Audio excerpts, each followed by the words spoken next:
Putang ina to si Digo. Pitigin ko. Pinitik mo na?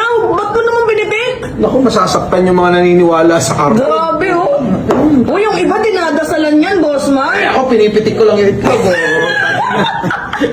O, yung iba pinapakain yan, oh. Ay, putang ina, pinakain ko naman Uy, grabe. Uy, huwag kayong ganyan, ha.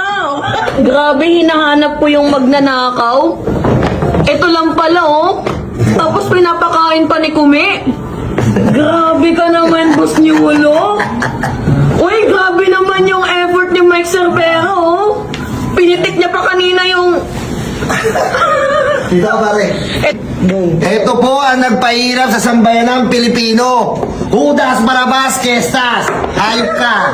Siya, ang hinahanap natin yung magnanakaw. Ito ang magdanakaw mga kababayan. Yan ang pahirap sa atin. Dito lang pala natin matatagpuan, no? Yo, yan lang. Utang inan to. Alam mo ba kung anong ginawa nito? Binaon tayo sa utang. Grabe, kaya naman pala din natin masisisi kung bakit mo pinitik yung... 7 point plus trillion ang inutang ng hayop na to. Grabe, no? Tapos wala man lang tayo nakita na ginawa ng hayop ulin ito. Uy, pero huwag kayong maawa naman kayo dyan kasi pinapakain niya ng mga DDS. Tang ina mo, hayop. Sinasambayan ng mga DDS. Nilalagyan nila ng jacket yan. Ba't mo naman pinipitik yung itlog? Puta, di ba naman mga value yan eh? Ano yung ganitong karton? Gusto pang gahasain? Hala, grabe. Itong mga DDS. Totoo ba?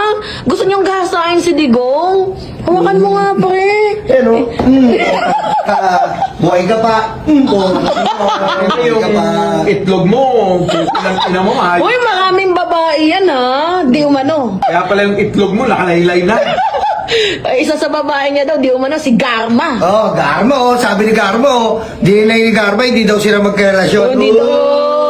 Wala na. Oh, baby yan. Oo. Hindi na yan. Matanda ka na daw kasi Digong eh. Pero madami daw nag-aagawan kay Oo, Digong. dami. Oo, sa kulungan nga lang.